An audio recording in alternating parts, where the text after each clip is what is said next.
Ġie ffirmat ftehim bejn id-Dipartiment tal-Anzjanità Attiva u l-Kura fil-Komunità u l-Kunsill Lokali ta' Marsa Scala fejn van li kien għad-dispożizzjoni tal-Kunsill se jgħaddi biex iservi bħala parti mis-servizz tas Silver Tea fir-reġjun. B'hekk għat 3 snin li ġejjin l-Anzjanità Attiva u Kura fil-Komunità se tuża dan il-van biex jingħata servizz tat-trasport magħruf bħala Silver Tea skont il-bżonnijiet tal-anzjani li joqogħdu f'Marsa Scala stess, fiż-Żejtun, Marsa Xlokk, Birżebbuġa u Ħalaxaq biex ikunu jistgħu jagħmlu l-qagħdi tagħhom.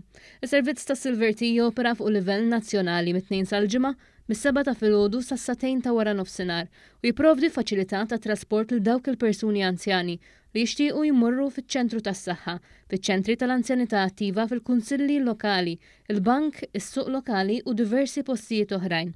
Il-Ministru għall-Anzjanità Attiva Joe Etienne Bela qal li permezz ta' dan il-ftehim se jkomplu jgħinu fil-ħajja ta' kuljum lil-numru ta' anzjani li jgħixu fil-komunità u żied jgħid li din l-inizjattiva tkompli mal-viżjoni tal-Gvern li jkompli tejjeb u jiffaċilita l-kwalità tal-ħajja għall-anzjani li għadhom jagħmlu parti mill-komunità. Vettura li taħdem bl-elettriku ħatinaqat mal-flotta ta' vetturi ta' Silver Tea biex toffri aktar mobilità lill-anzjani fil-komunitajiet tagħna. Min-naħa tagħha s-Segretarju Parlamentari għall-Gvern Lokali Alessin Zerafa Civelli qalet li huwa dritt ta' kull persuna li tgħix ħajja indipendenti u li dan is-servizz ta' trasport se jagħti lill-anzjani aċċess għas-servizzi neċessarji ta' kuljum. Il-Kunsill Lokali ta' Marsa Scala akkwista van sabiex ikun qed jindirizza id-diffikultajiet u jagħmel il-ħajja tal-anzjani tagħna aħjar.